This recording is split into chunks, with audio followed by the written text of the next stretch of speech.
Hi, good morning. Ano po bang messages ni God today sa atin from Mass?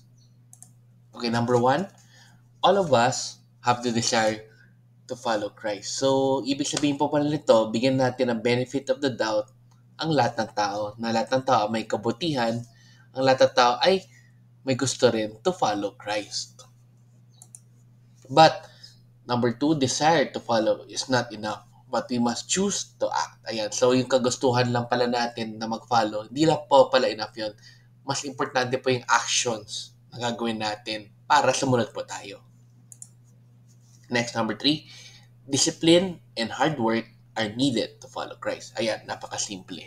So, the little things that we do in our everyday lives, yung pagiging patient, yung pagiging disciplined, yung pagiging hardworking, yung malilit na mga bagay, yun po pala ang lead sa atin or needed to follow Christ. And lastly, number four, there are consequences in the choices that we make. Ayan, so talagang napakalinaw. Lahat po ng choices na ginagawa natin sa buhay natin, may consequences po yun. Kaya lagi po natin tatandaan po yun. Okay, let's end again with a simple prayer in the Father, Son, and Spirit. Amen. Lord, sana po ay bigyan niyo po kami ng grace na magkaroon po ng discipline and hard work and the little things para to follow you.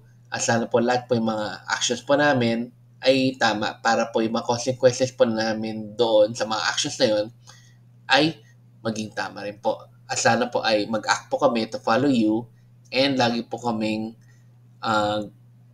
gumawa ng mga bagay na talagang nagpapakita na sumusunod po kami sa inyo. Amen. In the name of our Son, Lord Spirit. Amen.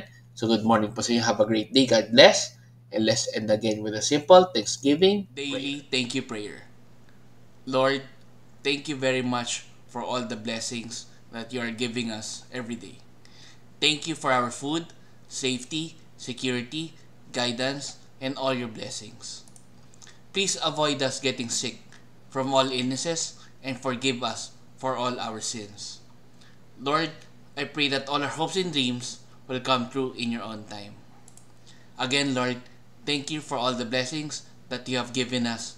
Amen.